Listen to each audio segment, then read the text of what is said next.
আসসালামু আলাইকুম, সবাই কেমন আছেন? আশা করি ভালো আছেন। আমিও ভালো আছি আলহামদুলিল্লাহ। আমি আজকে আসলাম 18,000 কর্মী নিয়ে সুখবর। যে সকল কর্মী মালয়েশিয়া আসতে পারেন নাই তাদের জন্য সুখবর।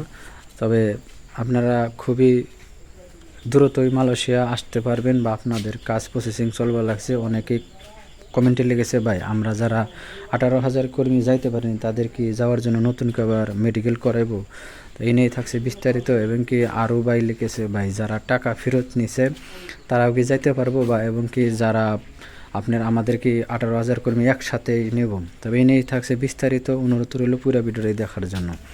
সর্বপ্রথম কথা হলো, ভাই আপনাদের অনেক দিন হয়ে গেছে আর মেডিকেলের মেয়াদ থাকে হলো 3 মাস। 3 মাসের ভিতরে যদি আপনার কাজ সব কিছু প্রসেসিং হয়ে যায়, তাহলে আপনি যদি ই ভিসা পেয়ে যান তাহলে আর 3 মাস এই ভিসার মেয়াদ থাকে। আপনি ওই 3 মাসের ভিতরে মালয়েশিয়া প্রবেশ করতে হবে। যদি আপনি ওই 3 মাসের ভিতরেই সর্বমোট 3 মাস 3 মাস 6 মাস, এই 6 মাসের ভিতরে যদি আপনি মালয়েশিয়া প্রবেশ করতে না পারেন তাহলে আপনাকে আবার নতুন করে অবশ্যই মেডিকেল করতে হবে, যদি আপনার এজেন্ট আপনাকে মালয়েশিয়া পাঠায় বা আপনি যদি আসেন। আর যদি না আসেন সেই ক্ষেত্রে ভিন্ন। যাই হোক, আর অবশ্যই আপনারা যারা আসবেন প্রায় 8,000 কর্মী, 7,964 জন কর্মী আপনারা আসতে পারবেন মালয়েশিয়া প্রথম ধাপে। যাই হোক, এদের মেডিকেল, এরপর আপনার অন্যান্য আরও প্রসেসিং কাজ আছে, অফিসিয়াল কাজ। অবশ্যই সব কিছুই 100% পরিপূর্ণভাবে কাজ শেষ করে আপনাদেরকে পাঠাইব। এরপরে হলো আপনার যারা আপনি এক ভাই লিখেছে, ভাই প্রত্যেকটাকে একসাথেই পাঠাইব না ভাই। আপনার 18,000 কর্মীর মধ্যে দেখা গেছে অনেকেই আপনারা টাকা পয়সা নিয়ে গেছেন বা অন্য রাষ্ট্রে চলে গেছেন। তাহলে যারা টাকা পয়সা নিয়ে গেছেন ফেরত, তাদের কখনোই সম্ভব না, তাদের কোনো প্রসেসিং করবো না। যাই হোক, এরপরে হলো আপনারা যারা মেডিকেল, তবে এই 8,000 প্রায় 8,000 কর্মী একসাথে আনার উদ্যোগ নিয়েছে বা এদের কাজ প্রসেসিং চলবা লাগছে। তবে এই জায়গায় সবটি যে একসাথে ফেলার দেবো তা না, হয়তো দেখা গেছে কয়েকটা ফ্ল্যাট ভাগ করে আপনাদেরকে মালয়েশিয়া পাঠাইব প্রসেসিং করে। এখন আরেক ভাই লিখেছে, ভাই আপনাদের যে কোম্পানিতে আমরা মেডিকেল হয়েছি কাগজপাতি ঠিক হয়ে গেছে ওই কোম্পানি থেকে আমাদের পাঠাইব।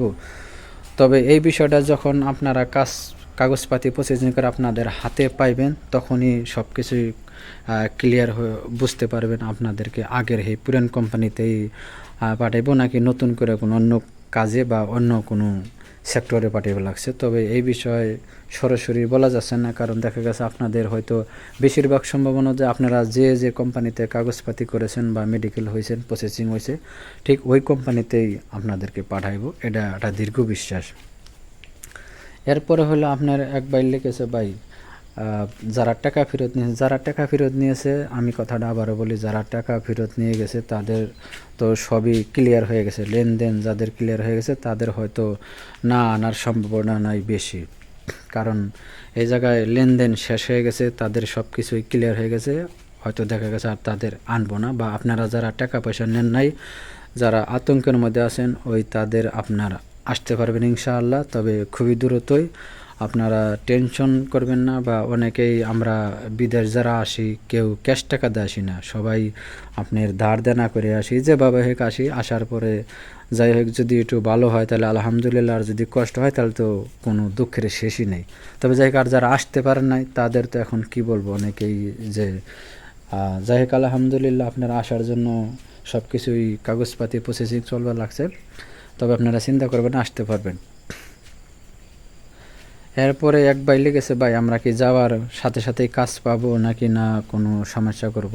এর আগে অনেক লোক আইসা বৈশা রয়েছে, কাজ পায় ঠিক মতো। তবে ভাই এটা এখন আমরা সঠিকভাবে বলতে পারবো না, কারণ আপনারা আসার পরে দেখা যায় কি এখন এজেন্ট বিষয়ে ফেলাইব না কোম্পানির বিষয়ে আপনাদের পাঠাইব, এখন না সাপ্লাই কোম্পানিতে দেবো, এটাই আপনাদের ভাগ্যের উপরে নির্ভর করবো। বা যে এজেন্সি আপনাদেরকে পাঠাইব অবশ্যই আপনারা চুক্তিবদ্ধ করে আসবেন, বলে সাপ্লাই কোম্পানিতে যে না পড়েন, আপনারা অরিজিনাল কোম্পানিতেই আসার চেষ্টা করবেন বা সব কিছুই চুক্তিবদ্ধ করে আপনারা আসার চেষ্টা করবেন।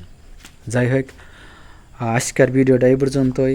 দেখার পরে যদি ভালো লাগে অবশ্যই চ্যানেলটা সাবস্ক্রাইব করে দেবেন, পাশে থাকা বেল আইকন অন করে রাখবেন। পেজ থেকে দেখলে পেজটা ফলো দিয়ে বেশি বেশি শেয়ার করে সবাইকে দেখার সুযোগ করে দেবেন। আর আপনার মতামত অবশ্যই কমেন্টে জানাবেন। আর কথায় ভুল হয়ে থাকলে অবশ্যই ক্ষমা দৃষ্টিতে দেখবেন। সবাই ভালো থাকবেন, সুস্থ থাকবেন। দেখা হবে না কোনো নতুন ভিডিওতে। আল্লাহ হাফেজ।